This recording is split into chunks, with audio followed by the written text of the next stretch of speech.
ग्वालियर पहुंचे उप मुख्यमंत्री राजेंद्र शुक्ल ने कांग्रेस पर बड़ा हमला बोला। कांग्रेस द्वारा विधानसभा में चल रहे प्रोटेस्ट पर बयान दिया कि कांग्रेस के नेताओं की इन्हीं हरकतों के कारण कांग्रेस गर्त में जा रही है। विपक्ष से काफी उम्मीद होती है गंभीर हो, लेकिन वो आरोप लगाकर ये सोचते हैं राजनीति में लाभ मिलेगा। कांग्रेस का विधानसभा के बाहर कुंठित मानसिकता से प्रदर्शन कर रही है। प्रदेश में डॉक्टरों की कमी को पूरा करने का काम किया जा रहा है। नए मेडिकल कॉलेज खोले जा रहे हैं। पीपीडी मॉडल पर मेडिकल कॉलेज खोले जा रहे हैं।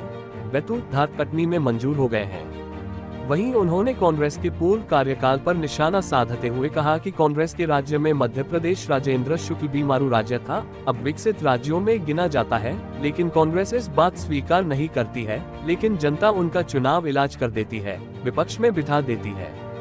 डिप्टी सीएम ने ऊर्जा मंत्री के यहां होने वाली शादी के उपलक्ष्य में भी उनसे मुलाकात की है। कांग्रेस के नेताओं की इसी हरकतों को देखते हुए देश की राजनीति से कांग्रेस लगातार रसातल में जा रही है।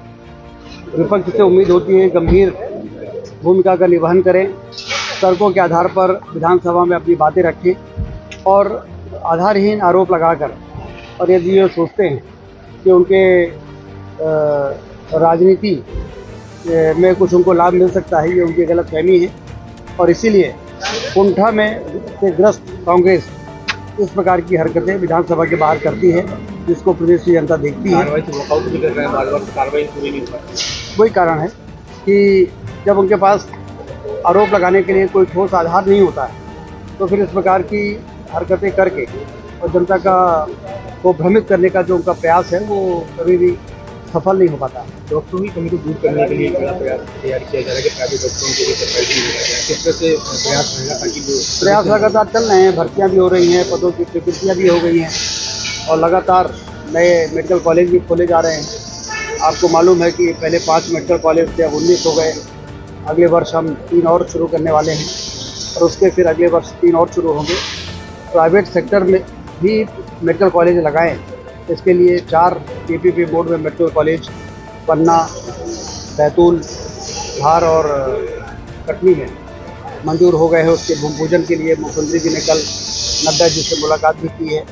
तो कुल मिला के लगातार एमबीबीएस और पीजी की सीटें मध्य प्रदेश में बढ़ रही हैं, जिससे कि डॉक्टरों की उपलब्धता और बढ़े और ग्रामीण क्षेत्रों में जो सुविधाएं हम देना चाहते हैं वो हम देने में सफल हो पाए। अनुपूरक बजट को लेकर भी आज कांग्रेस ने सबसे सवाल करे। तो वही कांग्रेस की जो बात आप हमसे पूछते हैं, वास्तव में कांग्रेस जो काम हो रहे हैं उसको स्वीकार नहीं करती है।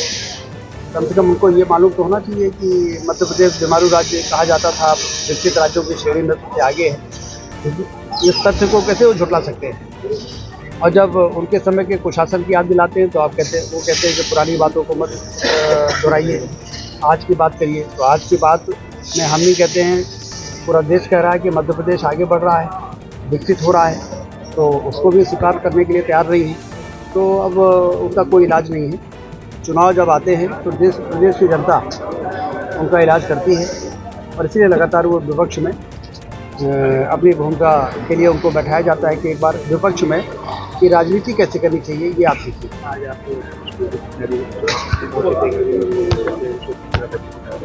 हिमांशु जी से मेरा बहुत पुराना परिचय है।